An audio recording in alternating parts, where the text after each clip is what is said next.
नमस्कार दोस्तों, आपका फिर स्वागत है। अगर आपसे कहा जाए आप कैसे हैं, आप तुरंत कहेंगे मैं बहुत अच्छा हूँ, बाकी सब बहुत अच्छा है भाई। लेकिन इस अच्छा शब्द पर हम जल्दी से यकीन नहीं करते, आजकल तो बिल्कुल नहीं करते। क्यों? क्योंकि हमें लगता है कि चारों तरफ धोखाधड़ी हो रही है, लूटपाट हो रही है, कोई ना कोई वारदात हो रही है। और स्थिति तब खराब हो जाती है जब मुझे लगता है कि मैं किसी नए व्यक्ति से मिल रहा हूँ, कहीं ये कोई स्कैम तो नहीं कर रहा, या मेरे खिलाफ कोई साजिश तो नहीं हो रही, और तो और कोई मर्डर तो नहीं होने वाला। अब ये सब कौन फीड कर रहा है? ये फीड करते हैं सारे क्राइम बेस्ड प्रोग्राम्स या सीरियल्स, जो टीवी पर देखे जाएं या वेब सीरीज पर। देखिए, मेंटल हेल्थ एक्सपर्ट्स ऐसा कहते हैं कि पिछले दिनों डेथ्स और सुसाइड्स और डिप्रेशन बहुत बड़ा है, और इसमें इन सारे क्राइम बेस्ड सीरियल्स का बहुत बड़ा हाथ है। ये सही बात है।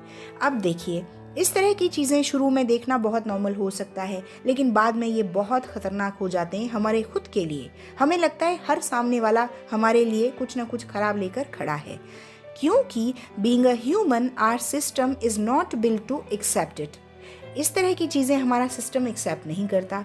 हमारा आपका सिस्टम इस तरह डिज़ाइन किया होता है कि हर एनवायरनमेंट में एडजस्ट कर ले। जैसे जैसे बहुत दुखी होते हैं तो ज़ोर ज़ोर से रोते हैं, क्योंकि बॉडी खुद को हील करती है। ऐसे ही हंसी में बॉडी अलग तरह से रिएक्ट करती है। ऐसे ही डेंजर के लिए भी आपके माइंड में एक alarm system, alarm clock fit की गई है। यानी कोई डेंजर आ जाए तो आपको कैसे बचना है वो आपको बताती है। अब असली समस्या तब बढ़ जाती है जबकि किसी एक्चुअल डेंजर के बजाय हम बिना किसी बात के हर समय एक खतरे में बने रहते हैं। कोई खतरा वतरा तो है नहीं, पर हमारे माइंड में ऐसी चीज़ें हम देख देख कर डाल रहे हैं जिससे हमें लगे कि हर समय हमारे लिए ही कोई ना कोई खतरा घूम रहा है। ऐसा क्राइम देखने से डेवलप होता है।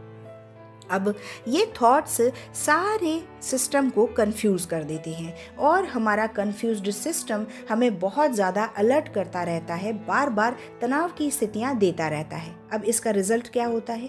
इसका रिजल्ट होता है कि हम घर से निकलते समय बार बार लॉक चेक करते हैं, या हम बार बार पीछे मुड़ के देखते हैं कि कहीं कोई हमारा पीछा तो नहीं कर रहा, या खुद को अकेला पाकर डर जाते हैं, नए लोगों से मिलने में हिचकते हैं, कंफ्यूज होते रहते हैं। बहुत ज़्यादा हमारा कॉन्फिडेंस लेवल कम हो रहा है। डर हम फील कर रहे हैं अपने खुद के घर में, असुरक्षित महसूस करते हैं बिना किसी बात की, और एक तनाव दबाव बना रहता है। ये सारा क्रिमिनल कंटेंट का दोष है। अब देखिए, अगर बहुत ज़्यादा दिनों तक ऐसा बिहेवियर बना रहे तो कई सारे हेल्थ इश्यूज हो सकते हैं, और कई बार स्थिति बहुत हॉरिबल भी हो जाती है। खैर, ये तो हुआ कि क्राइम क्या खतरा देता है। अब ये है बात कि हमें क्राइम क्यों नहीं देखना चाहिए या क्यों इससे एंटरटेन नहीं होना चाहिए। सबसे मेजर रीज़न बता रहे हैं मेंटल हेल्थ एक्सपर्ट्स कि इससे हमें वीकनेस का एहसास होता है। हमें लगता है कि कोई चीज़ हमें बहुत ज़्यादा वीक किए जा रही है, और इसका कारण हमें बहुत ज़्यादा परेशान किए रहता है।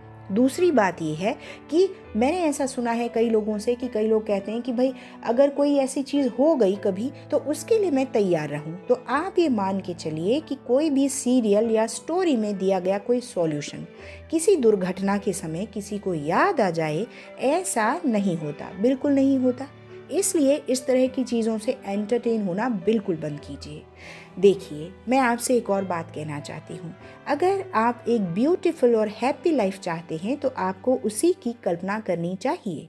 अगर हम सुरक्षा चाहते हैं तो हमें अच्छा ही देखना चाहिए। जैसा कि महात्मा बुद्ध कहते हैं, what we think we become. इसलिए आप जब भी कुछ अच्छा देखें, खुद को अच्छा सा फीड करें, यानी अपने थॉट्स को अच्छे से फीड कीजिए, और डर में बेवजह जीना बंद कीजिए। ईश्वर की बनाई इस खूबसूरत दुनिया का आनंद लीजिए। आप देखिएगा, जैसे ही आप ये सब देखना बंद करेंगे, आपका सारा डर दूर हो जाएगा। तो चलिए, मुझे लगा कि आज इस विषय पर आपसे बात ज़रूर की जाए, तो मैंने अपना काम कर दिया है, और मुझे पूरा विश्वास है कि हमेशा की तरह आप मेरी बात पर गौर ज़रूर करेंगे। तो चलिए, आप इस चैनल को लाइक, शेयर और सब्सक्राइब कीजिए, और फिर मिलते हैं अगले एपिसोड में। तब तक के लिए आप बहुत खुश रहिए और अपना ध्यान रखिए। Thank you.